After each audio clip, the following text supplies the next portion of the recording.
Hi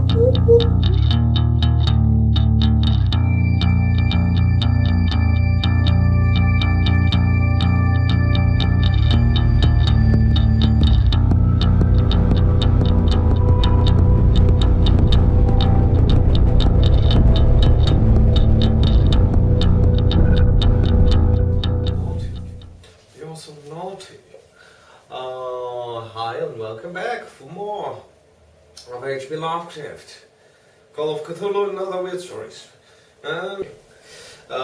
So let's go. The color out of space. West of Arkham, the hills rise wild, and their valleys with deep woods that no axe has ever cut. There are dark, narrow glens where the trees slope fantastically and where thin brooklets trickle without ever having caught the glint of sunlight. On the gentler slopes there are farms, ancient and rocky, with squat moss-coated cottages brooding eternally over old New England. Secrets in the lee of great ledges, but these are all vacant now. The wide chimneys crumbling and the shingled sides bulging perilously beneath low gambrel roofs. The old folk have gone away, and foreigners do not like to live there. French Canadians have tried it, Italians have tried it, and the Poles have come and departed. It is not because of anything that can be seen or heard or handled, but because of something that is imagined. The place is not good for the imagination and does not bring restful dreams at night. It must be this which keeps the foreigners away, for old Emmy Pierce has never told them of anything he recalls from the strange days. Emmy, whose head has been a little queer for years, is the only one who still remains, or who ever talks of the strange days. And he dares to do this because his house is so near the open fields and the traveled roads around Arkham. There was once a road over the hills and through the valleys that ran straight where the blasted heath is now, but people ceased to use it, and a new road was laid curving far toward the south. Traces of the old one can still be found amidst the weeds of the returning wilderness, and some of them will doubtless linger even when half of the hollows are flooded for the new reservoir. Then the dogwoods will be cut down, and the blasted heath will slumber far below blue waters, whose surface will mirror the sky and ripple in the sun. And the secrets of the strange days will be one with the deep secrets, one with the hidden law of old ocean and all the mystery of primal earth. When I went into the hills and vales to survey for the new reservoir, they told me the place was evil. They told me this in Arkham, and because that is a very old town full of witch legends, I thought the evil must be something which grandmas had whispered to children through centuries. The name Blasted Heath seemed to me very odd and theatrical, and I wondered how it had come into the folklore of a Puritan people. Then I saw that dark westward tangle of glens and slopes for myself and ceased to wonder at anything besides its own elder mystery. It was warning when I saw it, but shadow lurked always there. The trees grew too thickly, and the trunks were too big for any healthy New England wood.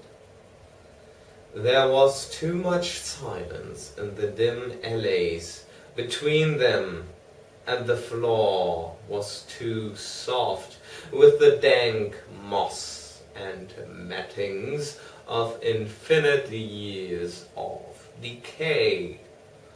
In the open spaces, mostly along the line of the old road, there were little hillside farms, sometimes with all the buildings standing, sometimes with only one or two, and sometimes with only a lone chimney or fast-filling cellar. Weeds and briars reigned, and furtive wild things rustled in the undergrowth. Upon everything was a haze of restlessness and oppression, a touch of the unreal and the grotesque, as if some vital element of perspective or chiaroscuro were awry. I did not wonder that the foreigners would not stay, for this was no region to sleep in. It was too much like a landscape of Salvator Rosa, too much like some forbidden woodcut in a tale of terror. But even all this was not so bad as the Blasted Heath. I knew it the moment I came upon it at the bottom of a spacious valley, for no other name could fit such a thing, or any other thing fit such a name. It was as if the poet had coined the phrase from having seen this one particular region. It must, I thought as I viewed it, be the outcome of the fire. But why had nothing new ever grown over those 5 acres of grey desolation that sprawled open to the sky like a great spot eaten by acid in the woods and fields? It lay largely to the north of the ancient road line, but encroached a little on the other side. I felt an odd reluctance about approaching, and did so at last only because my business took me through and past it. There was no vegetation of any kind on that broad expanse, but only a fine grey dust or ash, which no wind seemed ever to blow about. The trees near it were sickly and stunted, and many dead trunks stood or lay rotting at the rim. As I walked hurriedly by, I saw the tumbled bricks and stones of an old chimney and cellar on my right, and the yawning black maw of an abandoned well, whose stagnant vapors played strange tricks with the hues of the sunlight. Even the long, dark woodland climb beyond seemed welcome in contrast, and I marveled no more at the frightened whispers of Arkham people. There had been no house or ruin near. Even in the old days the place must have been lonely and remote. And at twilight, dreading to repass that ominous spot, I walked circuitously back to the town by the curving road on the south. I vaguely wished some clouds would gather, for an odd timidity about the deep skyey voids above had crept into my soul. In the evening, I asked old people in Arkham, about the blasted heath, and what was meant by that phrase, strange days, which so many evasively muttered. I could not, however, get any good answers, except that all the mystery was much more recent than I had dreamed. It was not a matter of old legendary at all, but something within the lifetime of those who spoke. It had happened in the 80s, and a family had disappeared or was killed. Speakers would not be exact, and because they all told me to pay no attention to old Emmy Pierce's crazy tales, I sought him out the next morning, having heard that he lived alone in the ancient, tottering cottage where the trees first begin to get thick. It was a fearsome, archaic place, and had begun to exude the faint miasmal odor which clings about houses that have stood too long.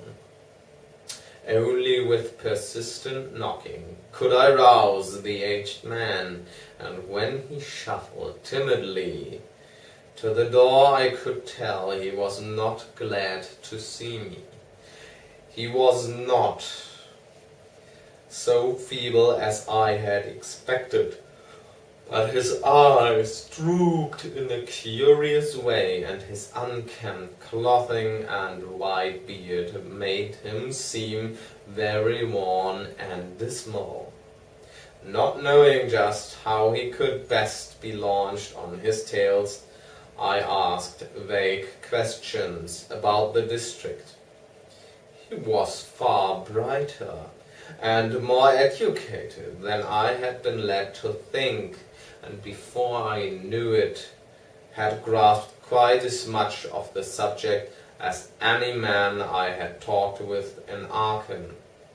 He was not like other rustics I had known in these sections where reservoirs were to be. From him there were no protests at the miles of old wood and farmland to be blotted out, though perhaps there would have been had not his home lain outside the bounds of the future lake. Relief was all that he showed, relief at the doom of the dark ancient valleys through which he had roamed all his life. They were better under water now, better under water since the strange days. And with this opening, his husky voice sank low, while his body leaned forward, and his right forefinger began to point shakily and impressively. It was then that I heard the story, and as the rambling voice scraped and whispered on, I shivered again and again, despite the summer day. Often I had to recall the speaker from ramblings, piece out scientific points which he knew only by a fading parrot memory of Professor's talk or bridge over gaps where his sense of logic and continuity broke down. When he was done, I did not wonder that his mind had snapped a trifle, or that the folk of Arkham would not speak much of the blasted heath. I hurried back before sunset to my hotel, unwilling to have the stars come out above me in the open, and the next day returned to Boston to give up my position. I could not go into that dim chaos of old forest and slope again, or face another time that grey blasted bricks and stones. The reservoir will soon be built now, and all those elder secrets will be safe forever under watery fathoms. But even then I do not believe I would like to visit that country by night, at least not when the sinister stars are out, and nothing could bribe me to drink the new city water of Arkham. It all began, old Amy said, with the meteorite. Before that time there had been no wild legends at all since the witch trials, and even then these western woods were not feared half so much as the small island in the Miskatonic, where the devil held court beside a curious stone altar older than the Indians. These were not haunted woods, and their fantastic dusk was never terrible, till the strange days. Then there had come that white noontide cloud, that string of explosions in the air, and that pillar of smoke from the valley far in the wood. And by night all Arkham had heard of the great rock that fell out of the sky and bedded itself in the ground beside the well at the Nahum Gardner place. That was the house which had stood where the blasted heath was to come, the trim white Nahum Gardner house amidst its fertile gardens and orchards.